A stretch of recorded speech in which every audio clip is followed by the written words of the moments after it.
Mm-hmm. Yeah. Oh, look, it's noon, Thursday, You January 6th. obviously don't listen to the podcast, man. Because if you listen to the podcast, you know that when you make all these noises before we go live, then they get caught. Anyway, all right. It's Thursday. January, do your thing. Yeah, it's Thursday, January 6th. It's no longer noon, it's sometime afternoon. And this is news that you can use from YAA with your friends Ray and Zach. Hey there, handsome. Morning, pops. Good afternoon to you. We got a quick question here from MPEG. He's actually posting some of the stuff about Volkswagen. Volkswagen Yeah. their Q4 sales, and they were catastrophically bad. They were down almost 75% for the quarter. We talked yesterday. The numbers that VW had reported about Porsche Yeah. and Lamborghini and whatnot were actually quite strong, but the actual VW and Audi numbers were very weak. So that's interesting to see. And then MPEG saying the numbers I saw, it must have been revised numbers. GM still had the top sales, but it was by the slimmest of margins. Can you confirm which company sold more? Automotive News still has the headline on their website saying that Toyota sold more. So I don't think that changed. I don't know. Maybe the whole thing was rigged. No, I mean, if seriously, you go to automotivenews.com, you don't even have to have a subscription for this one. It There were literally some, says yeah, there were Toyota some tops late. GM. Apparently, there were some late arriving sales. So Yeah. today's stream dead. Yes. When will car prices plummet? I wanted to have a conversation with you about a variety of topics that I think influence like when that will actually be, because it is inevitable that eventually car prices will plummet, correct? One would think, yeah. I mean, I believe we had this conversation the other day. There will be some type of catastrophic event that no one can predict right now that will negatively impact the world's economy. And when that happens, I don't necessarily agree with you. I don't think it's going to have to impact the whole world economy. I don't agree with that, but continue. as somebody said, it's a global thing these days. Things aren't just in like the United States or just in Europe. It's all globally entwined. So there will be something that impacts the global economy that will negatively impact the global economy, and either more and more people won't have the affordability for things, and prices because of that will plummet. It's it's inevitable. Now, when that inevitability arrives, I have no damn idea, but it will. It mark my words. I could be dead for a long time, but mark my words, it will happen. So let's hit on a few key stories that I think influence the way, at least that I'm thinking about this, and I'm curious to get your take on it. Okay, Deb? Okay. All right, so I'm going to show you first. You sent me this email. This is data from Stone Eagle Metrics. This comes by way of an automotive news subscription, email subscription that you sign up for. Yes. What we're looking at here are financing data from was it new car buyers or was it all cars? What's it say? The app, it's all cars that dealers sold. The amount financed on a vehicle went up year over year, $5,000, and over the past 2 years went up over nearly $7,000. Nearly $7,000. Yes. The average interest rate has continued to go down. Barely. And the dealer margin has stayed consistent. Well, consistent. It's gone up since 2020 compared to last year, but compared to the year before, like it's about the same.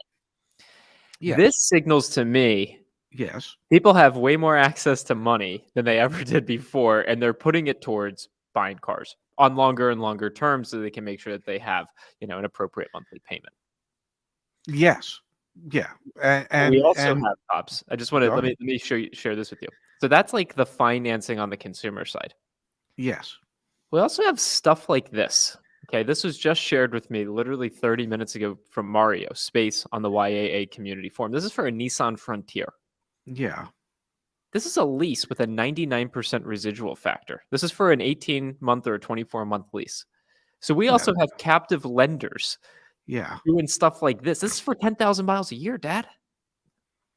Well, I've never really thought about a pickup truck, but I'm about to. I mean, what's the monthly payment? $12.87. No, and that's what I'm getting at. You have access to credit on both ends of the spectrum here. That is ridiculous, right? Consumers that may or may not should have access to credit have access to it, and then you've got captive lenders offering 99% residual values. What the hell does that even mean? What does that mean? How can something only depreciate 1 point in 2 years? I mean, that's not possible. So then what happens afterwards? Because depreciation is still a concept, right? Like, or does depreciation as a concept go away? Because I can't imagine that it does. I think that concept still exists in our economy and in our lives, It after the it it it it doesn't exist at the moment, and perhaps if you look at it and you look at the data and you say to yourself, as a captive lender, we think a year from now, used car prices will continue to go up dramatically. Um, then yeah, you could say for a 12-month lease, yeah, we don't really expect it to depreciate. You're just going to pay us interest. And we think 12 months from now, with only 10,000 miles on the truck, it will be worth more than what you bought it for the lease new. And so that could be a way of thinking that isn't necessarily magical thinking, but it's certainly hopeful thinking. What's the multiplication for the interest rate on the money factor? 2,400. I just want to see what this The is interest rate was 5.45% interest. yeah, I was going to say the money factor is a little high, so that's where they're making some money. Okay, but but um, they're thinking that a year from now, or 18 months from now, or even 2 years from now, that the issue of not having enough cars for sale, be it new or used, will not be solved. That's what they're saying, if you ask me. And it And feels bubblicious, it really does. well, I'm telling you, I don't like pickup trucks at all. But if I could lease one for $12.87 a month, for 18 months or 20, whatever it is, it can't be a lot. I mean, my insurance cost would be more than the monthly payment. Let that sink in for a moment. So again, like this speaks to, I think, one of the biggest learnings I've had over the past 2 years, or I guess 18 months, is that when the Federal Reserve just prints money, Dad, what happens? There's more money in the market. So everyone gets more money. Also, that's why we see inflation right now. And Yeah. so long as the Federal Reserve keeps printing money, you're going to see crazy stuff like this. You're going to see what's the percentage increase for the consumer finance that we were looking at a moment ago. Last year in November, the average amount financed was 30,000. This time around, it's 35,000. So the 5,000 at what is that, like a 15% increase year over year in amount financed? Okay. 20%, 15%. Yeah. I mean, Yeah. it's a non-insignificant amount, that increase, and it's because there's just access to capital, which makes me wonder, Dad. The title of today's stream: When will Yeah. car prices plummet? I don't know if they will, so long as they keep printing money. And obviously, NMAC is thinking that at least for the next 24 months, It won't. it won't. Okay. So, will it happen 25 months from now? Will it happen 30 months from now? Will it happen 48 months from now? I don't know. Forgive me. It's an 18 month. Thank you for that, Mario. 18-month, 10,000-mile lease. But still, 18 months from now, Nissan Motor Acceptance Corp is saying car prices aren't gonna bubble over. Yeah, and here's the other thing. They certainly have to be projecting well beyond 18 months, because it's going to take the dealers a little bit of time to resell those cars once they come back. They will come back, because who the hell's going to buy it at the residual value if it's 1% less than the MSRP was? But maybe it's worth 10 grand more then. Who knows? It very well could be. Yeah. I think that's the point I'm trying to make, Dad, is like, so long as you keep printing money, when will car prices go down? But the Fed has indicated that they expect to raise interest rates 3 times this year and 3 times next year in an effort to combat inflation. And rising car prices are the biggest aspect of inflation. So I really don't know what the answer is, but obviously the economists at NEMAC foresee a scenario where it's probably a good 2 years before we see any reduction in used car values and prices, which is the only reason they could possibly be saying, okay, we'll depreciate the vehicle 1.1% over the next 18 months. So I'm going to share a quick chart on the screen really quick just to kind of conceptualize what I'm expressing here. Here's a chart from this is just through 2013 of like Yes. Federal Reserve how much money has been printed each month. So you can see like this was back in 2013. Like we're just printing more money, man. Just printed more money. And all you gotta do is Google search what I just searched, Fed money printing chart. You're gonna see there are many that demonstrate to you just how crazy the amount of capital is that's out there in the market. I'll stop. But like, it's pretty clear that so long as that's a function of our economy, then you're going to see inflation, like you just said, that is most prevalent. We're seeing it amongst automobiles. It's a Oh, yes. market that has never been, and it's not transitory. Like this has been this way for now 18 months, 16 months.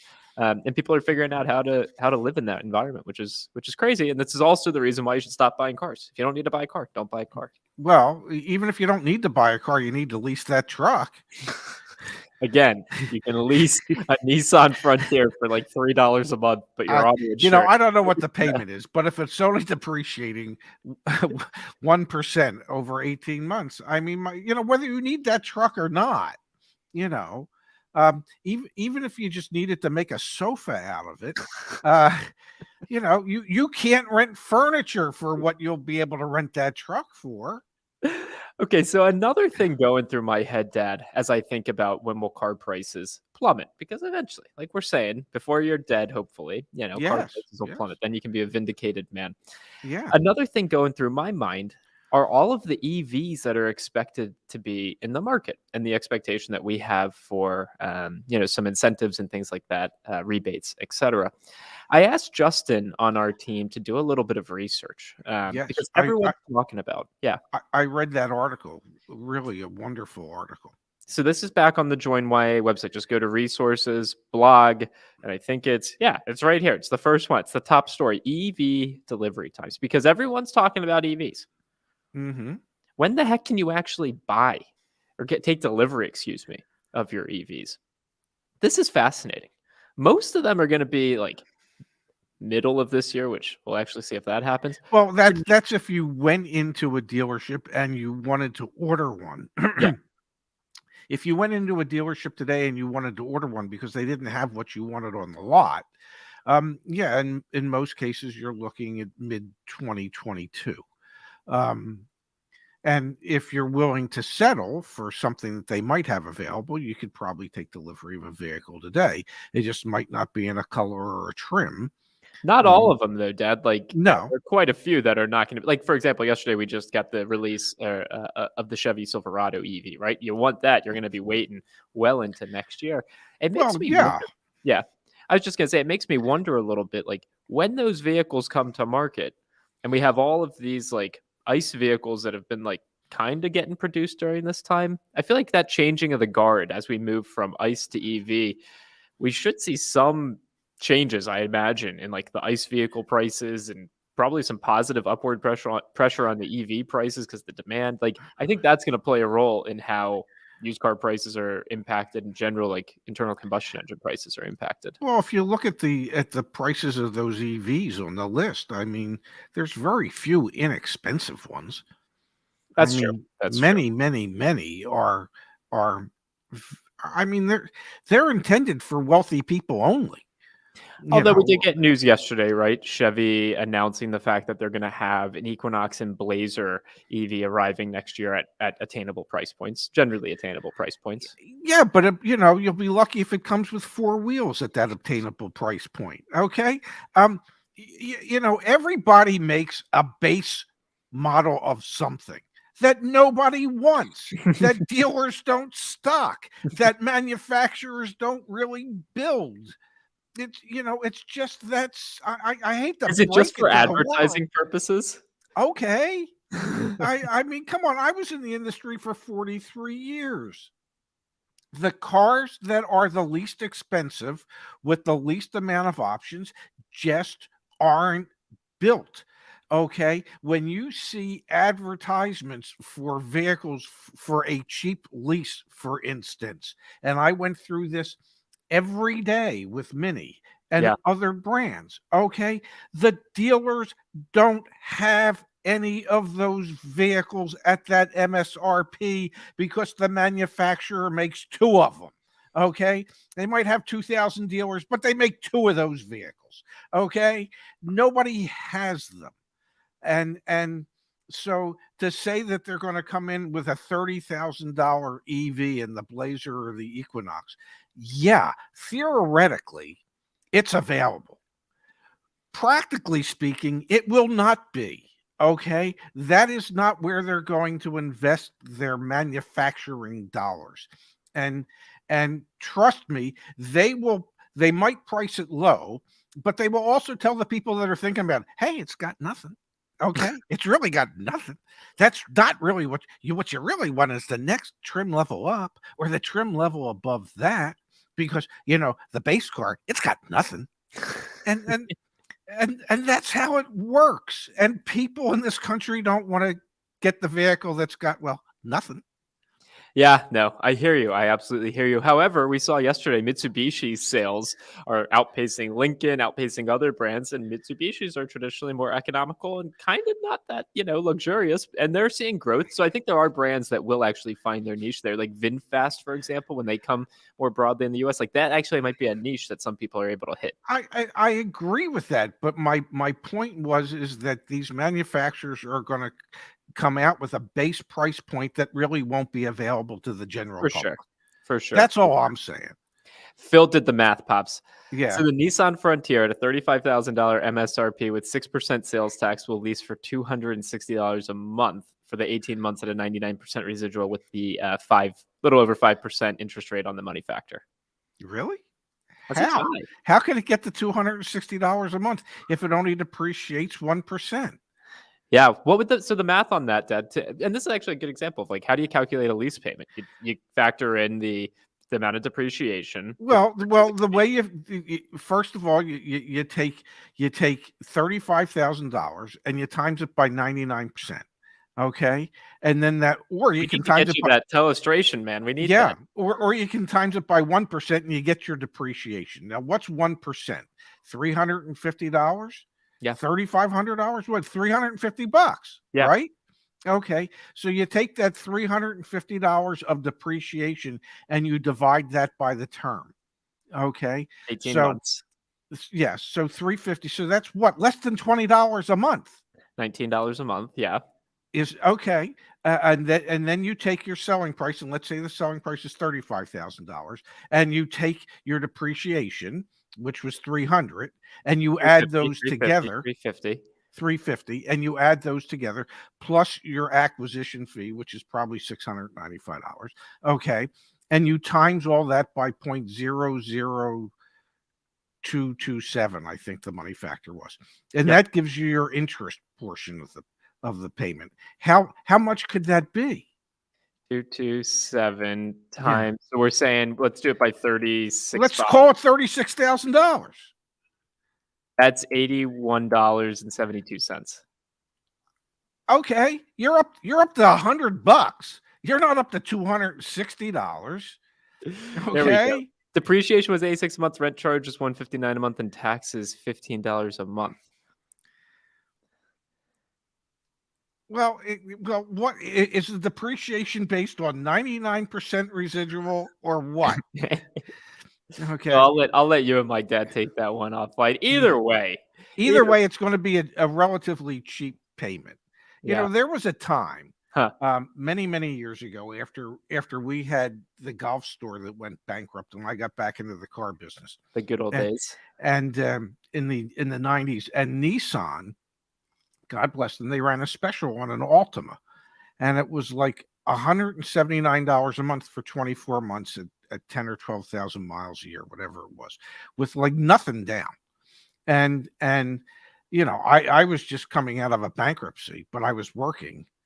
in the automobile business, and the dealership that I was managing was our Pontiac dealership, but we had a sister store, which was a Nissan dealership, and their general manager got on the phone with NEMAC and got me approved for the lease. I had to put up 6 security deposits, okay, which I got back. But the point was, yeah, I was able to lease a car for $179 a month, which is it's dirt cheap. Yeah. Yeah. All right, Pops, let's switch gears really quickly. We've got a long segment of Really? You gotta gotta be kidding me. You want to start with the good or the bad? Uh, Start in the middle. I don't care. We'll start with the good. Okay. Let me share my screen real quickly with you, Pops. You remember that dealership? I don't think we talked about it on the show, but there was a dealership that a teen, this kid, this young man, paid Yes. cash for a car, and then the dealership came back and repoed it. Yes, because Not a good look. because the sales associate um, said he would sell the teen his own vehicle, which he had bought from the dealership that he was working for, except he hadn't really been making his payments to the dealership that he had been working for. And 5 months after this kid bought the car for nearly $10,000, they repossessed the car because, well, it wasn't the salesman's car to sell. And this poor kid, this unknowing, unsuspecting kid, because he's 16, so how would he know that a salesperson shouldn't be selling his own private vehicle on the dealership premises? He got taken to the cleaners, and thankfully there are a handful of dealerships across this country, maybe multiple handfuls of dealerships that actually care about people. And there was a dealership in his neck of the woods that's been in business for nearly 100 years, 80 some years, that subscribed to a different set of values than most dealerships do. And Yep. and even though they had nothing to do with this transaction whatsoever, they felt bad for the young man and they gave him a car. Yep, Frank Kent Motor Company. So the quote here: after seeing the story initially on CBS Dallas, we at Frank Kent, we knew we had to do something to take care of this kid and show him that not all dealers are sleazy like the one he had previous dealings with. So we reached out to the news station to get us in touch with him. And after getting in contact, let him know that we would like to donate a vehicle to him. And they donated a Kia Soul to him that he is now driving. And I think that is like, we spend a lot of time on this show advocating for consumers, and quite frankly, we aspire to one day be in a financial situation where we could do something like that. We're Yes. not quite there yet, but I love that story, and that is a positive. Really, you got to be kidding me! You know, a dealership coming through in the clutch and really supporting in their community—that's a beautiful thing. Well, and if you read further in the article, it explains what their company values are from when they started in 1935, and I don't know if you can find it in the article and share it with everybody, but the values are. I got it right Well, here. A lot of go dealers have found ahead. principles that they just don't follow anymore. This place appears to follow its principles, though. Founded in 1935, the dealer's guiding principle is morals, values, and ethics over profit. Yeah, and then it also says they're creative, community-driven, locally different since 1935. No, it's perfect. And I like I said, I hope we can do stuff like that in the future. Listen, when I was at the Mini dealership, we donated a brand new Mini to the Baltimore Zoo to raffle off. Didn't charge them a penny, not a penny. Okay, we just donated the car because we thought it was the right thing to do to help the zoo raise the funds that they needed to keep the zoo going. So yeah, there are dealers out there that make investments in their communities or make investments in people that we don't normally hear about. Yeah, it's good to highlight stories like that. Yes, it Now, really another is. story that's worth bringing up today, Pops. Did you see clocks in some Hondas are stuck? Just They absolutely. are. It's kind of incredible. It's the Y2K bug, but it's happening in 2022. Apparently, several old Hondas and Acuras show an incorrect time and date on their navigation systems as we enter the new year. The date on the systems shows January 1st, 2002 instead of 2022. This has been an issue that actually has not just been faced by Honda. Like I actually read about Microsoft and Microsoft Word and Office was having issues with 2022 as well. Pretty fascinating stuff. Kind of in line with the odometer issue we were talking about last week as well. Think about the beauty of this, though. It's one of the few times where a manufacturer could have advertised, "No, truly, buy our car, wake up, and there's a chance you might feel 20 years younger." Exactly. I don't know if you'll act 20 years younger, but yeah. I see the chat messages, by the way, about this lease. We are going to come back to it. We're gonna try and crack that code there. But I got one other story for you that I thought was really, you got to be kidding me. And it's our dear friends over at Rivian. Rivian stock plunges after news of Amazon's Stellantis deal. We didn't talk about this yesterday, but Amazon and Stellantis announced a new strategic partnership, I guess is the right way to phrase it. Stellantis will use AWS and other Amazon technology to develop their new smart cockpit software. That's not that big of a deal relative to Rivian. This is Amazon will be the first commercial customer of Stellantis's Ram ProMaster battery electric vehicle when it arrives in 2023. We talked about it yesterday a little bit, Dad. I'll actually pull it up on Twitter really quickly. This chart that shows market capitalization. How do I profile? Here it is. Rivian is worth nearly $2 million per car sold. And remember, well, it was yesterday, or it was the day before yesterday. Remember that article that we pulled up? Like their batteries were only lasting like half as long as they had initially said they would. And yes, and the vehicles don't have heaters or air conditioners because that impacts how many hours you can get, how many miles you can go. So yeah.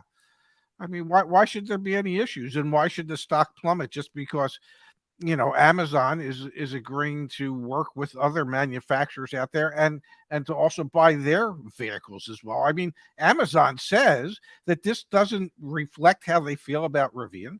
It doesn't impact their future orders with Rivian. Nothing's changing other than, well, some investors are saying, ooh, maybe this isn't good.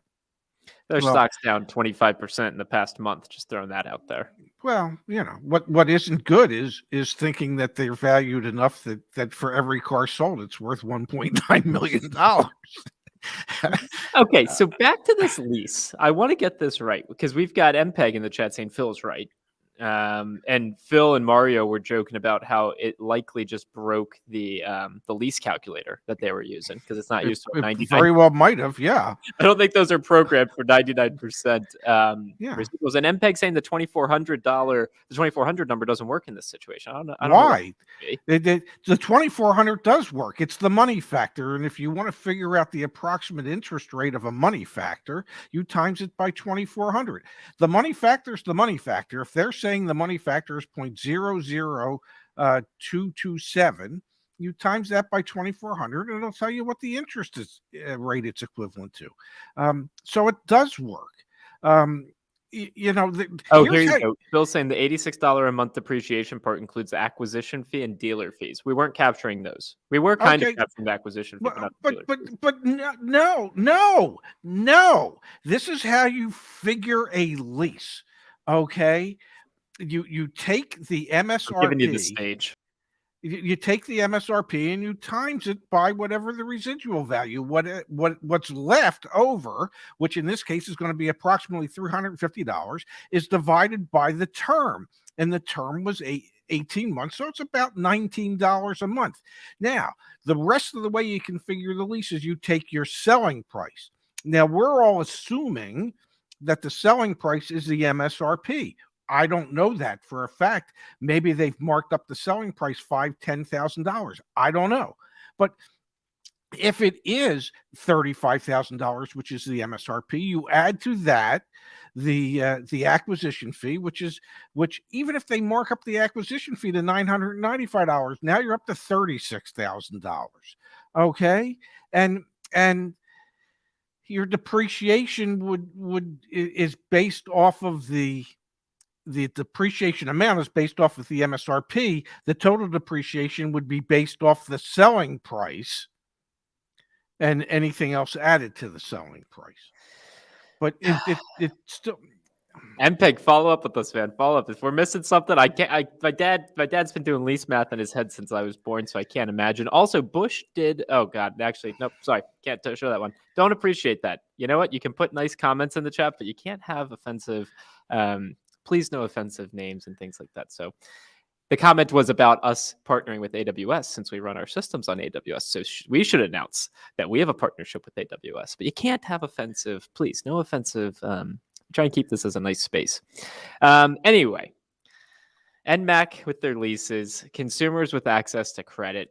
It's feeling bubblicious nowadays.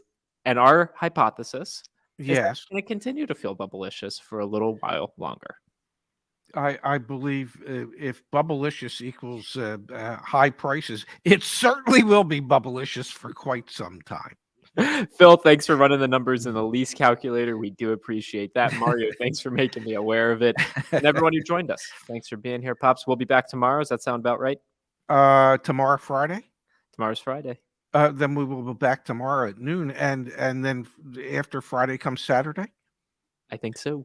And so that means we'll be here Saturday night at 7. Over on the YAA channel. Yep, we'll be live at 7 p.m. on Saturday night. Phil, I wish you could share your screenshot. Do you want us to invite you on, Phil? We can invite you on. You've been on before. Igor's birthday's coming up here. Phil was your stand-in one day, Pops, when you were sick. Remember that? I remember that. I think I thanked Igor profusely for Igor doing that. was a stand-in. Phil was a stand-in. Yes. Yeah. I'm sending you the invite link, Phil, if you want to join. I'll send you that right now, in case you want to. I believe that Kimberly and I are going to be your stand-in on March 9th. On March 9th? Yes, indeed. Yeah. Yeah. All right, I just sent Phil the Igor's birthday is tomorrow. Okay, cool. We're just stalling at this point. I invited Phil if he wants to join us. Make a post on the community. Oh yeah, actually, let's do a quick little sales job, Pops. What are you most excited about at YAA right now, Dad? Would that be our vehicle search listings and our community forum and our vehicle service contracts, and the fact that you passed your insurance producer's license for the state of Maryland, which means at some point, hopefully next month, we'll be able to offer mechanical breakdown protection in the great state of California. So how'd I do? Yeah, I'm going to give you a quick little, where is it?